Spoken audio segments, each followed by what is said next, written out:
Welcome to the Get Fit Guys, quick and dirty tips to slim down and shape up. My name is Ben Greenfield. I'm the Get Fit Guy, and in today's episode, you're going to discover 5 little-known ways to get a rock-hard chest.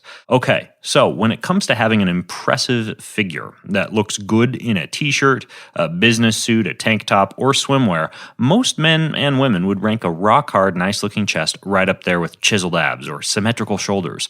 But frankly, there are better ways to build a nice chest than old-school chest workouts that involve excessive shoulder-damaging barbell bench press repetitions, so old school, or an insane number of regular old push-ups.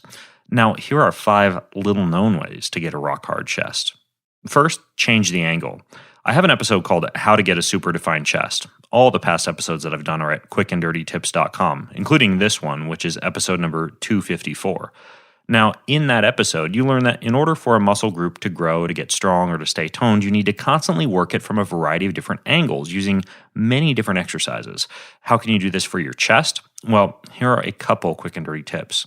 First, if you're doing a traditional gym workout, then on a weekly basis, include incline, decline, and flat chest pressing so you can attack your chest muscles from all angles. I'm talking about exercises like decline push-ups, incline dumbbell chest presses, or dumbbell chest presses on the floor. You can also do flies in addition to pressing. Flies help develop your inner pec muscles that presses or push-ups just have a hard time targeting. And there are many variations you can use, like decline fly, lying fly, seated fly, or standing fly. Next, go to push-ups with rotation, one of my favorites. Now, in my article, Why Are Push-Ups Such a Good Exercise?, you learn that a simple standard push-up requires contraction of the muscles around the knee joints, hip joints, pelvis, and spine to maintain a straight line from your head to your feet. Now, when you combine that with activation of the muscles on the back of your arms, chest, shoulders, biceps, upper back, lower back, and legs, you get a full body workout with one exercise.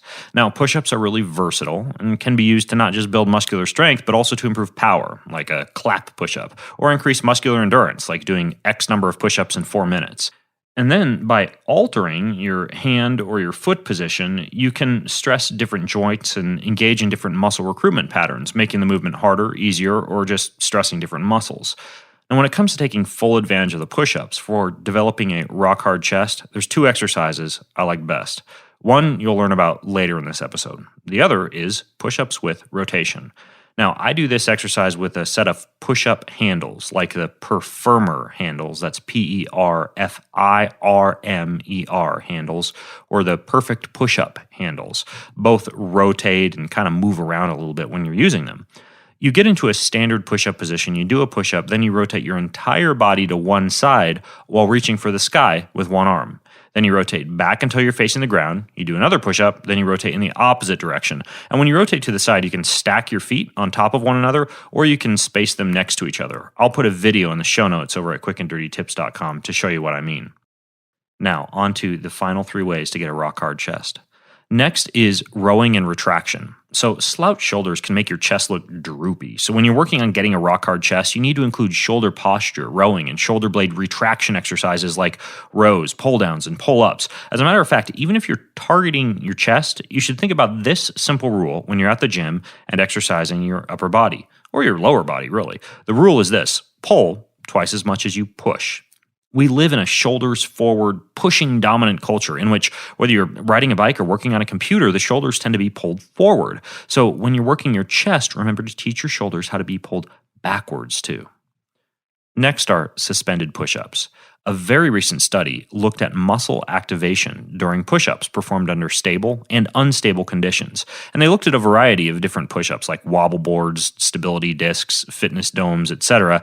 They used electrical equipment to measure muscular contractions, and they found that the maximum contraction of your chest muscles happens when you're doing a suspended push-up, using something like a TRX or any other form of a suspension strap. I'll put a link in the show notes to what it looks like, along with a link to 16 other push-up variations. And then there's greasing the groove. Here's the deal. If you're doing a chest-only workout at the gym in which you do a variety of chest exercises for 30, 45, or 60 minutes, kind of a bodybuilder-esque approach that involves destroying a muscle group with one giant workout that targets one body part, you only need to do a chest workout once a week. If you're simply working chest exercises into a full body workout that targets other muscle groups, you can hit the chest about 3 times per week. allowing for around 48 hours of recovery between those workouts. But my favorite way to work the chest is to grease the groove by doing a number of different push-up variations every day, 365 days a year. For example, before I have my cup of coffee in the morning, I do 3 sets of 10 push-ups on my fists. Later in the day, I'll drop and do 50 standard push-ups, just to do them. Then as part of an evening workout, I'll finish with 5 solid minutes of push-up rotations. In other words, I'm constantly working my chest in mini doses of exercise rather than having a devoted, structured chest workout. This approach works quite well for my busy schedule and results in less pec soreness too.